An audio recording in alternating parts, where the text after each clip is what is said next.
Saint-Nicolas, la Saint-Nicolas. Que retenir de cette fête?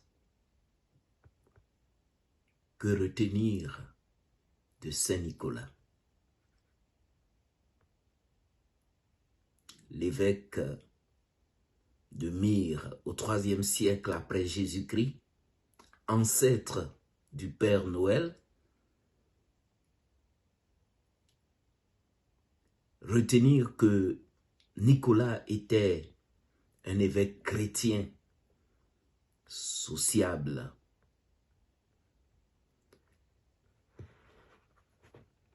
ou alors découvrir par ce saint que l'Église très tôt s'est intéressée aux plus démunis, aux plus faibles, aux déshérités, aux sans-abri, et comprendre que nous ne pouvons pas être disciples de Jésus, disciples de l'auteur de la vie, sans avoir un peu de compassion pour nos contemporains.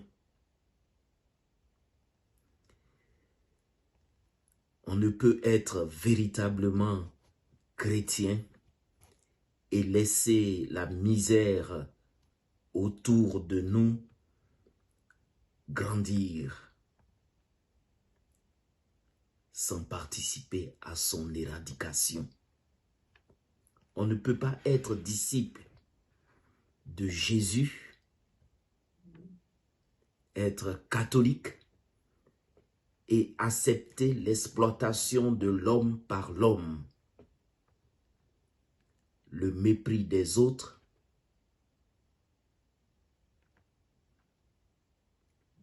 l'esclavage et la corruption. Nicolas, cet évêque en Asie mineure, l'avait compris. Lui qui a sorti des enfants de cette misère. Lui qui a délivré les enfants de l'esclavage.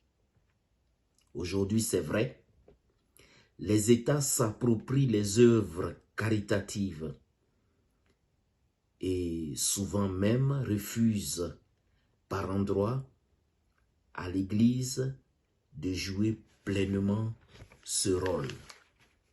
Tant mieux si les États s'en sortent et font bien le travail qui leur incombe en premier. Mais les fidèles du Christ doivent rester vigilants et savoir que aller vers les autres n'est pas différent de l'Évangile. Il leur faut proposer toujours plus dans l'amélioration du bien-être et surtout inventer des moyens pour rendre les nécessiteux autonomes, libres moralement, intellectuellement, spirituellement et même matériellement. Voilà peut-être ce qu'on peut retenir de Saint-Nicolas. Voilà ce que nous pouvons retenir en montant vers Noël, en entendant le maître de la vie. Celui qui naîtra sûrement pour faire de nous un autre Christ.